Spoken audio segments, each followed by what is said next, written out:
Y'all might have to bring one of these down to Charlotte, man. You get to eat. Niggas hit us up for interviews now, ask them what we eating. Like, we gotta be eating now. You gotta feed D. Yo, it's Tubbs Krueger. You already know what it is, man. Taco Tuesday, Tacotarians.com. I got Deniro Farrar here. We're in BK Taco Factory in Bushwick, Brooklyn, New York. Brooklyn!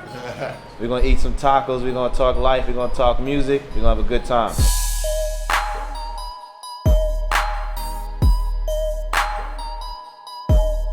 The way I connected with you, I know the homie B Graves, ran into him. He's an Ohio native. I call him an Ohio player. There we go. I'm always talking like, yo, I got a link with this dude, Deniro, man. I'm a fan, you know what I mean? I'm an old blog dude. Yeah. Since like 2012 and on. And I'm like, yo, this dude, he rapping like he from up top, but with a gritty voice.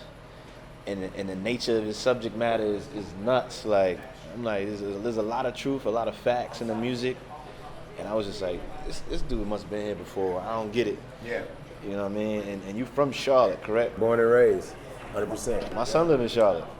Your child? My child. Because I know New York dudes like, yo, my son. And he be like 30. And the dude saying it be 30. So I'm like, that's your homie. My child lives in Charlotte with his moms and then her husband. Yeah. So I fly him up or I go there. But I mostly fly him up because he got to get on them trains. Okay. So, and I know this is you interviewing me, but okay, boom.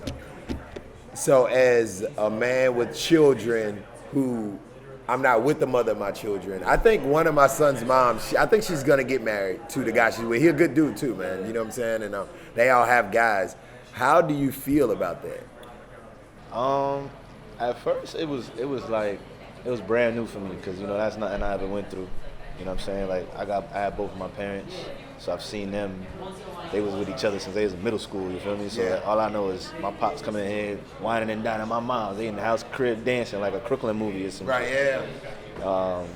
So, you know, when me and her broke up, there was never no love lost, no hatred or nothing like that. You know, and I figured, you know, eventually she'll date and find somebody. But, you know, for what I know, the dude was cool. And, and I talked to my son as I wouldn't say as a grown man, but I speak to him so we could have a relationship so he could tell me anything that he needs to tell me if he needs to tell me. Right, yeah.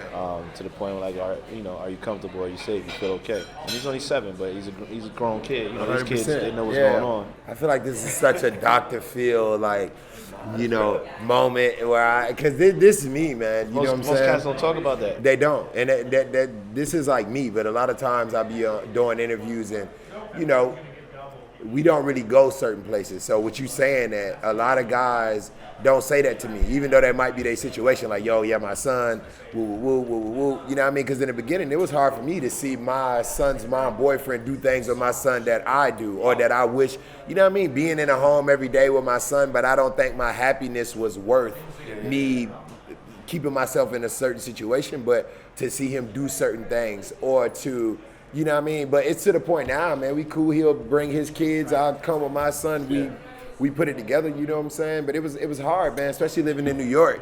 And then my son be on the way to the barbershop, but he be taking them. Yeah. And that's things I used to do. You know what I'm saying? I had to get used to too, because I'm just like, 100%. You know, he taking the the barbershop. I don't know the barber. He taking them to basketball. Yeah. You know, I mean, she's there. She FaceTimes me at all, you know, football practice, soccer, everything. So I get to see and develop that. And at the same time, you know, me and my son have a relationship through like video games and music, and right now basketball is big for him. So I'm sending him like YouTube clips of Kobe, and you know what I mean. So you know, these kids keep the tablet on them at all times. So like, he texting now. Like, I'm sending him math problems. Like, well, if you're gonna text me, you gotta figure this out first, and certain things like that, or spell this word out, or you know, send me a voice note and pronounce this word. But he's smart as a whip, man. He got a good mother. She's the shit. She's the truth. You know what I mean? So ain't nothing but love. Oh, the tacos are here. Oh, what are these? I take care of you. We gonna see how I take care of you. Wow. Not only we gonna grub, we gonna talk. This feel like when you grow up in them old black churches and they say, might not come when you want him, but he'll be there right on time. When's the first time you ever had a taco? I don't know, man. I was young. I don't know. I was young. Would you say you're a Tacotarian? Do you enjoy tacos? I wouldn't lie and say I do. but I wouldn't lie and say I'm a Tacotarian. You know, especially being vegan now, a lot of things is just like not necessarily off limits, but it's just certain things I don't even really experience like that. You know what I mean? In North Carolina, because you know we don't really have a lot of vegan spots like that. A lot of taco. The most you're gonna get on a taco if you vegan is some beans and salsa. But this is. So that means you're gonna have to change the world in Charlotte and open up a vegan spot. Y'all might have to bring one of these down to Charlotte, man. Yeah, y'all gonna have to bring one of these factories down to Charlotte. So, what sauces we got here, man? Let me know. Do you know what's hot? Ask my man with the hot. Which one is hot? You know, black people, we like to smell shit. Yeah. Which one is hot? Left hand. Left hand is hot. Left hand hot. All right, we Gucci then. Okay, let's see. I'm gonna try this Portobello joint first. I love mushrooms. Yeah, I heard the mushrooms was good. How long you been a vegan? You know what? I kind of went back and forth for a few years, man. I would say 2018, I really stepped down and was like, man, you know, I'm a really do it. You know what I mean? Okay. So you got the mushroom joint. Uh-oh. It's getting to him. Oh, this joint's stuffed, boy. Wow. Okay. The cauliflower. Is that buffalo cauliflower? Bring it on. Damn. I fucked up. I wanted to get that. This is amazing. You know what? Had this been me, I would have put a little avocado on there. I ain't gonna hold you. But it's good though. Really good. Compliments to the chef, man. Wow. That is pretty good. I figure I'll get a couple of vegan selections. You know what I mean? Is all of that vegan? It looks like some fish. One is fish, salmon, or salmon. This is the cauliflower. One's chicken, and one's chorizo. That look like chorizo. This one right here, yeah. So I try to eat. Try everything that we come to these spots, man. Big shout out to BK Taco Factory. 100%, 1,000%. This a potato one. So you say you've been vegan for a couple of years now. You've been a rapper for a couple of years now. I've been a rapper for a decade. Straight up. Good. Yeah, I got 10,000 hours in. I'm an OG. I'm young still though, but I done got my reps in, you know what I'm saying? So what do you rate, you had the potato taco, right? The potato, I give a 9 to the potato. That shit is good. It's good. I'm gonna try that lime on them joints. The Portobello, what you thinking? Probably about a 7.5. Because I felt that this should come with avocado. But let's talk about the music real quick. Yeah. I've been a fan for a second. I would say my favorite project that gets hella spins is definitely Rebirth. With the exception of DaBaby, we didn't have a lot of artists. You know what I'm saying? I didn't have no OG with the music, right? I didn't have a lot of OGs in a lot of the things that I had found myself getting into. So with the music, it's almost like I had to become an OG for myself. Go out, put myself on that cross, get nailed, and do all of these different things. Come back, bring information because I didn't have somebody to tap into. So you always got to move like you're back against the wall. Like we gonna get it. It's go time. You know what I'm saying? And I had to make a lot of sacrifices to get to where I am right now and to be able to deliver information and help the people that I did. You know what I'm saying? That's just what it was. I always had that mentality. And when you're back against the wall, man, you know that fight or flight, those senses kick in. And so, with rap, I felt like my back against the wall was against the wall at one point in time, and I shifted, and that's when I got into the barbering field, because I was doing that before I even did music. Oh, I didn't know that. I thought that was a no. Nah, man. We used to, I ain't gonna say I had a line at my crib and I was cutting hair on the porch or nothing, but took care of the homies. Man, I mean, my mom had 8 kids. Okay. So save some bread. So we tapped in. with it, and so my back felt against the I felt like my back was against the wall with the music thing. So I said, well, I'm gonna come out swinging with something new to add on, to add to the repertoire what I already got going on. Did that. The music thing was still pushing. Went travel across seas and did China and Europe. Came back. I'm like, all right, now I'm back. You know what I mean? Put my back against the wall and came out swinging again with music. And I've been swinging ever since. That was maybe 2017 when we went to China. And I came back from China and with this newfound hunger again for the music and the passion again for the music. You know what I'm saying? So just always move like that. Because you you basically was in a deal situation. Yeah. And not to go crazy into that, but you feel you're getting more done now than then? Nothing ever stopped. Yeah. Being with the major, like, I never got to see the upside and the benefit of being with a major. A lot of artists, you know, I feel like if they come in with a big record, they get catered to. And when they no longer have that, umbrella shielding what they got going on, that's when the insecurities come out. You know what I mean? They're like, oh, you know, the label. Look at any major artist that's been on a major label and got dropped. They moving different now. They moving in a real humble way. Me, I've been moving the same way the whole time. Label didn't never define me. It could never quantify my success. They never done nothing for me. I feel like my internal team always kept me going. The day-to-day conversations with my team while being on the label and understanding that, man, the label ain't gonna do nothing for us if we ain't gonna do it for ourselves. You know, the label, they move in a real systematic way. Oh, such and such dropping, we gonna push you back. And I'm like, man, I don't care who dropping, I'm dropping. I got people waiting on that, you know what I'm saying? So now we just, you know. How's being a father and a musician or an entertainer? I posted a clip on my Instagram the other day. I was in the middle of shooting a video, drove out of town like 2 hours outside of Charlotte. Had to take my son with me. We got a hotel, whatever. I'm in the middle of shooting. I always allow my kids to be real inquisitive, you know what I'm saying? And my son had a question. I shut him up on a pool table before I started shooting the video, and hoping that was gonna keep him occupied. Yeah. It didn't. He's 6 years old. In the middle of me shooting, he walks up to me and he tapped me. He's like, Dad.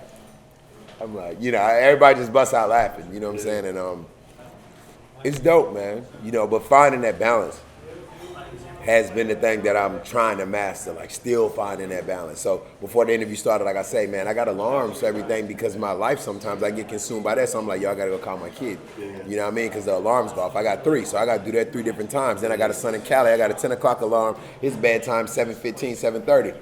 So at 10, I got to, let me face, you know what I'm saying? So I'm working on a balance, bro. I'm a FaceTime dad. You're Chorizo, crazy.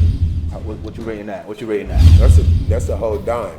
That's a dime? That's a dime. That's it? All right, I'm looking forward to that. That's a dime. Now with the music, you've been a decade in.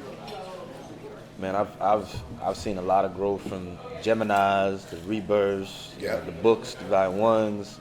I'm tapping into a fun bag right now. I always took music so serious because all of the music I grew up consuming felt so serious to me. You feel me? From Goody Mob, Outkast, Pop, everything felt so serious and real. It never seemed like, you know, of course Pac loved the ladies, so when he made records like I Get Around, and it felt fun when you watch the video. You know, you get to see his personality come out of shine, but everything else was pretty much serious.